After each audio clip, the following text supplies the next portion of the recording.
Hello YouTube, my name is Sean Connors and welcome back to the Outsiders channel, and for the purpose of this video today we're going to be talking about 7 tips to storytelling for GMs and players.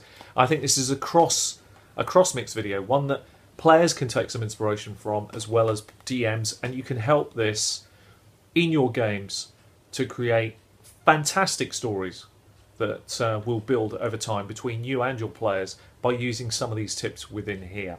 And I think that this video crosses all capabilities, whether you're a novice to an expert. I think there are tips in here for everybody. I really do believe that. And I hope you like the new format, and what you're seeing here in the background behind me just shows some of the latest videos. I have some plans for the channel that are moving forward, and this is all because of you getting behind me and saying, yes, Sean, we do want to see more of what you have to say. And I'm going to continue looking for those. 50 likes a video will inspire me, give me that confidence to actually go on and produce more videos. So thank you very much for doing it and taking the time out to comment when you do. Thank you. Let's get into this then. The first tip is characters are more interesting when they're flawed. I mean, this is nothing new, of course, and many great GMs talk about this all the time. But I want to add a couple of cravats. I want to explain why, and I've had to write this down, so I'm literally reading verbatim, so I apologise if I look away from the camera.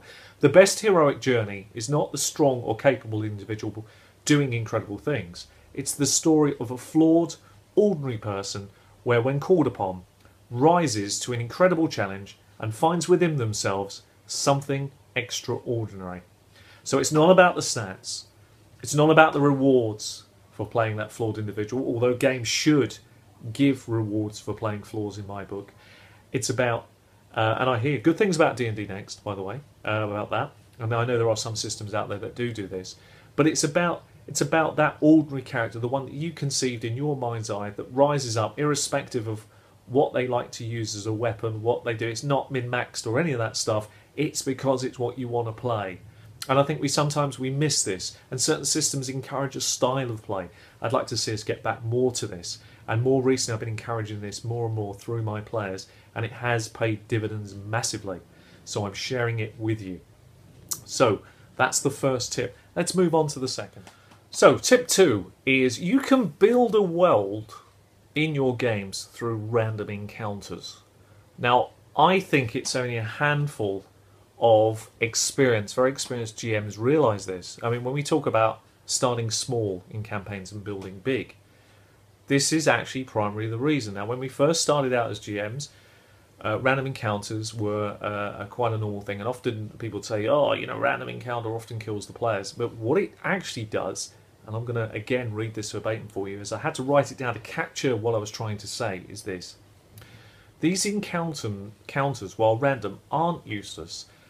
They serve to create a persistent sense of danger, showcase the setting in unique ways that you can explore as a GM, and also the characters get to be explored themselves. You get to find out about the characters through those random encounters. So those encounters will tell you something about your world that you have to find a way to build a story into. They actually help you create the world through random encounters, and that's why it's so important, and particularly for storytelling.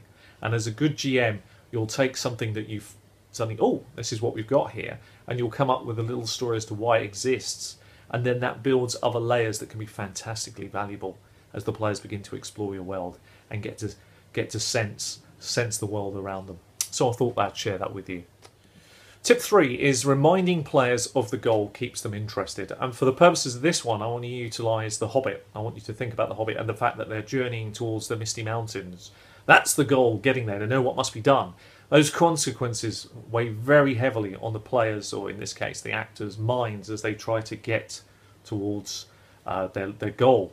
And that's very important in role-playing. It's very important for players because it keeps them not only interested, stops them getting bored. I would also like to add and refer back to the previous tip that you should really only have one random encounter per story point. You have to decide what those story points are, but that's also quite important. And I feel that's the best technique and works best in reality, if that makes sense. The other thing about this moving towards your goal is you players can see, no matter how slow the progress, that they're still making progress towards the goal. And no matter how slow it might be, these things create some great tension within the story, because the players may only be edging slowly towards it. And do they give up? Can they carry on? Love all that, and I know you will in your games too.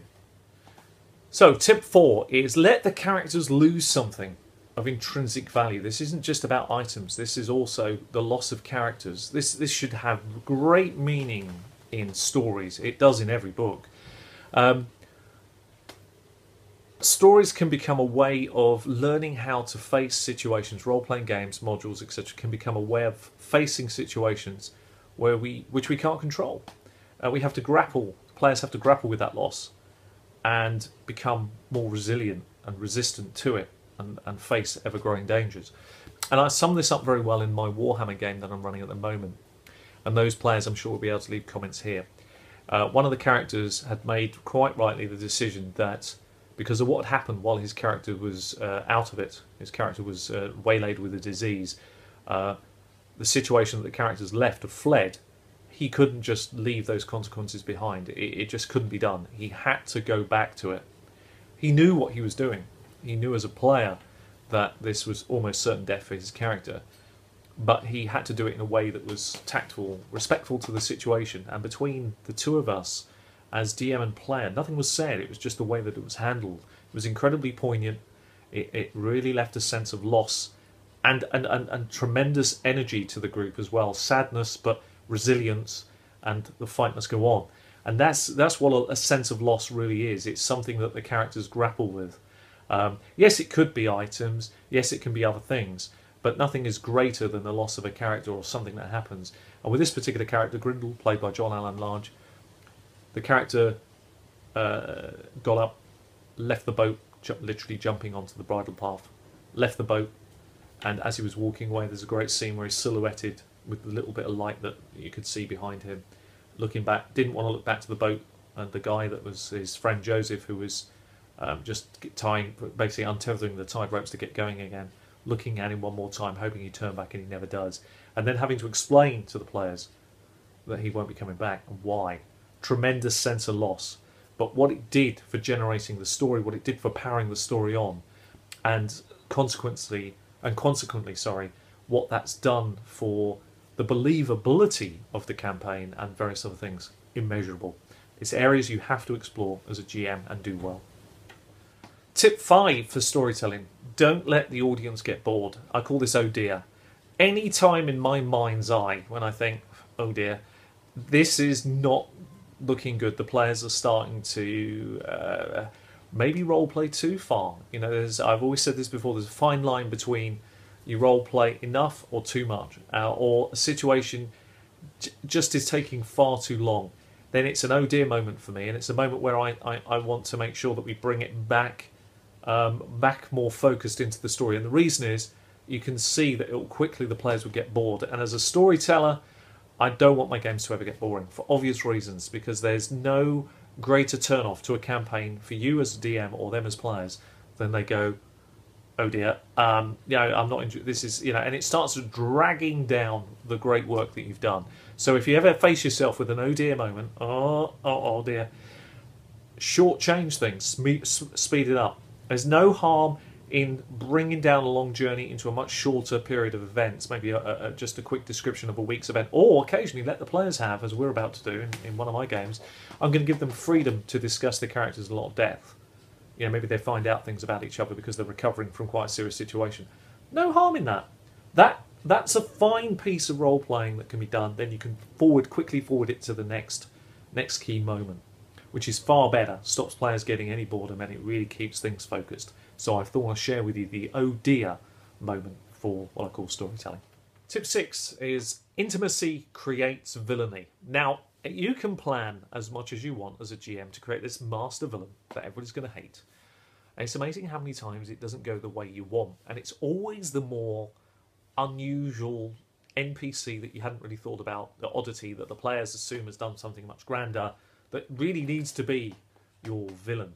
But what you find is it's nearly always someone who has a connection with the players, that's close to them, that, over a long period of time has worked with them. Intimacy creates great villainy when it's done well. I'm not saying every time a benefactor needs to turn on them or any of that stuff. It's just you'll need to know as a GM that create NPCs that get close to the players, that become friends, that do things, and maybe, just maybe, one of them will stand out as being the person that can be the most fantastic villain for the campaign that you've ever thought of, just purely because of certain things that happen. I find that immensely powerful in storytelling for a GM, and I'm sure you'll notice that it's often used in books as well. So it should be no doubt a trick that we should definitely carry into GMing. So intimacy and villainy, great villainy, go hand in hand and work like a trick when pulled off well. And finally, tip 7. Very much like the confidence video, practice will improve everything, okay? The more you practice at things with storytelling, with all the various tips, the easier that it ultimately becomes to pull them off and do them well. And it is practice spent at the table. Nothing can short that. Nothing can. No app can give you it. No amount of books that you buy is going to shortchange the experience. It is literally time at the table. You'll hear people say, "Oh yeah, know the rules inside out." Talk to other GMs and all those sort of things. And yes, they're very useful, and those things are good. But then nothing improves storytelling better than practice. Keep going and keep practicing, keep developing your own style and technique. And think of it this way, as a final thing to this video. Think of it this way. Think about it in terms of every time you hand out experience points to those players, think of your own barometer, that you're adding the same amount to yours. Now, obviously, you're a character that is going to be in every, as a GM, every time you GM, your barometer, your experience point tracker is going to keep climbing. And that's how to think about it. So the more time you spend at the table, the greater the experience you have, the better the GM you can be, the more you can focus on some of these storytelling points. And I'm sure many other GMs out there will add their own tips to storytelling, which I really do hope follow this video. Anyway, I've been Sean Connors. It's been an absolute privilege to spend some time in front of you with some new gadgetry, and I look forward to seeing you in the next, and that's an apt word, video soon. Take care of yourselves and happy gaming. Bye-bye.